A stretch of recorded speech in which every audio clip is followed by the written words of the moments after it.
दोस्तों आप सभी का एक बार फिर से स्वागत है हमारे YouTube channel HP knowledge for you में। इस वीडियो में हम आपको सामान्य हिंदी या हिंदी व्याकरण से संबंधित महत्वपूर्ण प्रश्नों के बारे में बताने जा रहे हैं जो प्री बीएड और डीएड जैसे इंट्रेंस एग्जामों में पूछे जाने वाले हैं। तो दोस्तों चलिए बिना टाइम वेस्ट किए इस वीडियो को स्टार्ट करते हैं। तो आपको यहाँ पर फर्स्ट क्वेश्चन में देखने को मिलेगा जहाँ पर है भाषा शब्द संस्कृत के किस धातु से बना हुआ है। ऑप्शन ए भाष्य, ऑप्शन बी भाष, ऑप्शन सी भाष, ऑप्शन डी भाष। तो इसका करेक्ट आंसर है ऑप्शन सी भाष। भाषा शब्द संस्कृत के इस वाले भाष शब्द से बना हुआ है, जो ऑप्शन नंबर सी इसका करेक्ट आंसर है। फिर सेकंड नंबर का क्वेश्चन है इनमें से कौन सा भाववाचक संज्ञा है। Option A Shyam, option B नदी, ऑप्शन सी बचपन, ऑप्शन डी पानी। तो यहाँ पर पूछा गया है इन चारों ऑप्शनों में से कौन सा ऑप्शन भाववाचक संज्ञा है। तो सेकंड नंबर का करेक्ट आंसर है ऑप्शन सी बचपन। फिर थर्ड क्वेश्चन है निजवाचक सर्वनाम का प्रयोग किस वाक्य में हुआ है। ऑप्शन ए यह मेरी निजी पुस्तक है, ऑप्शन बी है आज अपनापन कहाँ है, ऑप्शन नंबर सी में आपको देखने को मिलेगा अपनों से क्या छिपाना, ऑप्शन डी है आप भला तो जग भला। तो इसका करेक्ट आंसर हो जाएगा ऑप्शन नंबर डी आप भला तो जग भला। यही निजवाचक सर्वनाम का सही प्रयोग वाक्य है। एंड इस पीडीएफ को कैसे और कहाँ से डाउनलोड करना है हम आपको वीडियो के एंड में बता देंगे, इसके लिए आपको वीडियो के एंड तक बने रहना है। फिर फोर्थ नंबर का क्वेश्चन है शिव का विशेषण क्या है। Option A Shivesh, option B Shankar, option C शैव, ऑप्शन डी शैल। तो जो शिव का विशेषण हो जाएगा वो ऑप्शन नंबर सी इसका करेक्ट आंसर है शैव। फिर फिफ्थ नंबर का क्वेश्चन है वह घर पहुंच गया, इस वाक्य में पहुंच गया निम्न में से किस क्रिया का उदाहरण है। ऑप्शन ए प्रेरणार्थक क्रिया, ऑप्शन बी है द्विकर्मक क्रिया, ऑप्शन सी है संयुक्त क्रिया, ऑप्शन डी है पूर्वकालिक क्रिया। तो फिफ्थ नंबर का करेक्ट आंसर है ऑप्शन नंबर सी संयुक्त क्रिया। वह घर पहुंच गया इस वाक्य में संयुक्त क्रिया का उदाहरण है, यानी कि संयुक्त क्रिया का प्रयोग हुआ गया है। फिर यहाँ पर आपको नेक्स्ट नंबर को क्वेश्चन यानी 66 नंबर के क्वेश्चन में देखने को मिलेगा भूतकाल के कितने भेद है। Option A 3, option B 5, option C 6, option D 7। तो भूतकाल के कितने भेद होते हैं आप हमें कमेंट में बताएं, देखते हैं किसको किसको इसका राइट आंसर पता है। और यदि इसका आपको आंसर पता नहीं है तो भी आप हमें कमेंट कर सकते हैं, हम इसका आंसर आपको बता देंगे। फिर 7 नंबर का क्वेश्चन है कवि शब्द का स्त्रीलिंग शब्द है। ऑप्शन ए कवित्री, ऑप्शन बी कवित्री, ऑप्शन सी कवित्री, ऑप्शन डी है कवि यानी। तो 7 नंबर का करेक्ट आंसर हो जाएगा ऑप्शन बी कवित्री कवि शब्द का स्त्रीलिंग शब्द है। फिर यहाँ पर नेक्स्ट क्वेश्चन है इनमें से अपादान कारक की विभक्ति क्या है। ऑप्शन ए ने, ऑप्शन बी को, ऑप्शन सी से, ऑप्शन डी के लिए। तो यहाँ पर पूछा गया है इन चारों शब्दों में से कौन सा शब्द अपादान कारक की विभक्ति है। तो इसका सही आंसर है ऑप्शन नंबर सी से। फिर नेक्स्ट क्वेश्चन है पवन का संधि विच्छेद क्या है। ऑप्शन ए प प्लस अवन, ऑप्शन बी प प्लस वन, ऑप्शन सी पो प्लस अन, ऑप्शन डी पो प्लस अन। तो इसका करेक्ट आंसर है ऑप्शन नंबर सी पो प्लस अन, यही पवन का सही संधि विच्छेद होगा। फिर 10वें नंबर का क्वेश्चन है यशा शक्ति शब्द में कौन सा समास लगा हुआ है। ऑप्शन ए अवयव भाव समास, ऑप्शन बी तत्पुरुष समास, ऑप्शन सी द्वंद्व समास, ऑप्शन डी है द्विगु समास। तो इसका सही आंसर है अवयव भाव समास, यानी कि यशा शक्ति में जो शब्द है यशा शक्ति शब्द उसमें अवयव भाव समास लगा हुआ है। तो इसका correct answer option number A हो जाएगा। फिर अब हम बढ़ते हैं नेक्स्ट क्वेश्चन की ओर, जहाँ पर आपको 11वें नंबर के क्वेश्चन में देखने को मिलेगा निम्न में से कौन छायावादी कवि है। Option A Dinkar, option B Nagarjun, option C Dhoomil, option D Jaishankar Prasad. तो इसका करेक्ट आंसर हो जाएगा option number D Jaishankar Prasad, यही है जो छायावादी कवि है। फिर 12वें नंबर का क्वेश्चन है कविता में मुक्त छंद का प्रयोग किसने आरंभ किया था। ऑप्शन ए सूर्यकांत त्रिपाठी निराला ने, ऑप्शन बी पंत ने, ऑप्शन सी केदारनाथ ने, ऑप्शन डी है भवानी प्रसाद मिश्र ने। तो यहाँ पर पूछा गया है कविता में मुक्त छंद का प्रयोग किसने आरंभ किया था। तो इसका सही आंसर है ऑप्शन ए निराला ने, यानी कि सूर्यकांत निराला त्रिपाठी जी हैं वो कविता में मुक्त छंद का प्रयोग आरंभ किया था। जयशंकर प्रसाद की काव्य भाषा कौन सी है। Option A Awadhi, option B Magahi, option C Maithili, option D Khari Boli Hindi. तो आप जयशंकर प्रसाद की जो काव्य भाषा है उसका करेक्ट आंसर कमेंट में बताएं, देखते हैं किसको किसको इसका राइट आंसर पता है। फिर नेक्स्ट क्वेश्चन है मधुर मधुर मेरे दीपक जल में कौन सा भाव व्यक्त हुआ है। ऑप्शन ए में आपको देखने को मिलेगा श्रृंगार, ऑप्शन बी विरह, ऑप्शन सी करुणा, ऑप्शन डी विरह और रहस्य।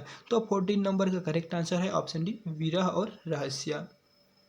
हिमाद्री तुंग श्रृंग से क्या है? ऑप्शन ए प्रेम गीत, ऑप्शन बी शोक गीत, ऑप्शन सी प्रयाण गीत, ऑप्शन डी हास्य गीत। तो यहाँ पर है हिमाद्री तुंग श्रृंग से क्या है, तो इसका करेक्ट आंसर हो जाएगा ऑप्शन नंबर सी, प्रयाण गीत। फिर नेक्स्ट क्वेश्चन है, उषा कविता में किसका शब्द चित्र है? यानी कि जो उषा कविता है उसमें किस शब्द का चित्रित किया गया है उसको आपको यहाँ पर बताना है। तो ऑप्शन ए है मानव का, ऑप्शन बी है दानव का, ऑप्शन सी है प्रकृति का, ऑप्शन डी है पशु पक्षी का। तो 16 नंबर का करेक्ट आंसर हो जाएगा ऑप्शन सी, प्रकृति का। यानी कि जो उषा कविता है उसमें प्रकृति का चित्रण किया गया है।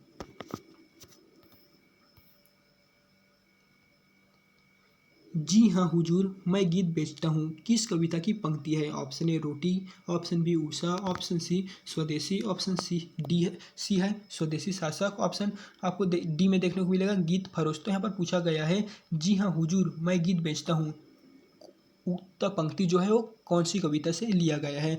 तो इसका करेक्ट आंसर हो जाएगा ऑप्शन नंबर डी, गीत फरोश। फिर नेक्स्ट क्वेश्चन है, जनतंत्र का जन्म किस कवि की रचना है? Option A Mahadevi Varma, option B Shamsher Bahadur Singh, option D Dhumil और ऑप्शन सी है दिनकर। तो 18 नंबर का करेक्ट आंसर है ऑप्शन सी, दिनकर। जनतंत्र का जन्म जो कविता है वो यहाँ पर दिनकर कवि की रचना है। इनमें से कौन आंचलिक कथाकार है? Option A Premchand ji, option B Jaishankar Prasad ji, option C Kamleshwar ji, option D Phanishwar Nath Renu ji. तो यहाँ पर पूछा गया है इन चारों कवियों में से कौन कवि है जो आंचलिक कथाकार है? तो इसका सही आंसर है option number D, Phanishwar Nath ji Renu जी जो है वो आंचलिक कथाकार हैं। फिर 20 नंबर का क्वेश्चन है, अलगू चौधरी और जुनमन शेख किस कहानी के पात्र है? ऑप्शन ए पंच परमेश्वर, ऑप्शन बी सुभान खां, ऑप्शन सी वापसी, ऑप्शन डी परिंदे। तो 20 नंबर का करेक्ट आंसर हो जाएगा ऑप्शन ए, पंच परमेश्वर। अलगू चौधरी और जुनमन शेख पंच परमेश्वर कहानी के पात्र हैं।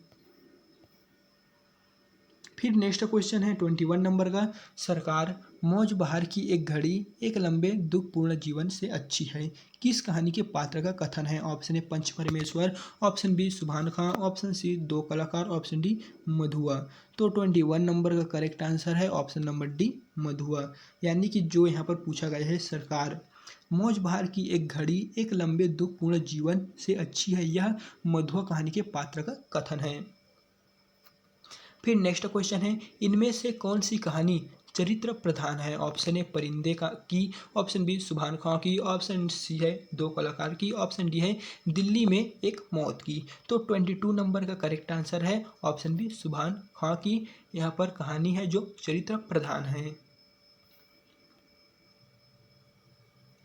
दिल्ली में एक मौत किस कहानीकार की रचना है? Option A Mohan Rakesh, option B Bhisham Sahni, option C Kamleshwar, option D Nirmal Verma. तो यहाँ पर पूछा गया है दिल्ली में एक मौत किस कहानीकार की रचना है? यहाँ पर आपको 4 कहानीकारों के नाम दिया हुआ है और आपको बताना है कि दिल्ली में एक मौत किस कहानीकार की रचना है। तो उस कहानीकार की जो रचना के नाम है यानी कि कहानीकार का नाम है वो कमलेश्वर, जो आपको ऑप्शन नंबर सी में देखने को मिलेगा, यही इसका करेक्ट आंसर है। फिर 24 नंबर का क्वेश्चन है, भारत विभाजन और सांप्रदायिकता की घटनाओं से संबंधित कौन सी कहानी है? ऑप्शन ए सुभान खां की, ऑप्शन बी मधुआ की, ऑप्शन सी लाल पान की बेगम की, ऑप्शन डी मलबे के मालिक का। तो यहाँ पर है भारत विभाजन और सांप्रदायिकता की जो घटना से संबंधित कहानी है वो कौन से कहानीकार की है? तो 24 नंबर का करेक्ट आंसर है ऑप्शन डी, मलबे के मालिक का यहाँ पर भारत विभाजन और सांप्रदायिकता की घटनाओं से संबंधित कहानी है। फिर 25 नंबर के क्वेश्चन में देखने को मिलेगा जहाँ पर है वापसी कहानी में किस पात्र की वापसी का जिक्र है? यानी कि जो वापसी नामक कहानी है उसमें इन चारों यानी कि गणेशी, नरेंद्र, अमर, गजाधर बाबू, इन चारों पात्रों में से किसकी वापसी का जिक्र किया गया है? तो इसका करेक्ट आंसर यानी 25 नंबर का सही आंसर है ऑप्शन नंबर डी, गजाधर बाबू।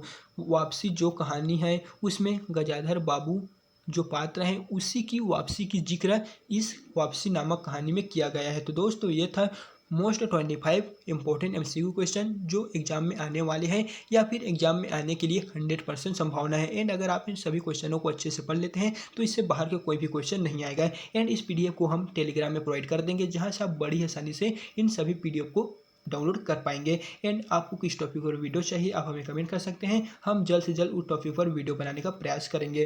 तो दोस्तों, अगर वीडियो पसंद आए तो वीडियो को लाइक करना ना भूलें, और अगर आपको किसी भी तरह का कोई प्रॉब्लम आता है तो आप हमें इंस्टाग्राम फेसबुक पर डीएम कर सकते हैं, हम वहाँ पर आपको सभी सवालों के कंप्लीट जानकारी प्रोवाइड कर देंगे। तो चलिए फिर मिलते हैं इसी तरह के एक नए वीडियो के साथ।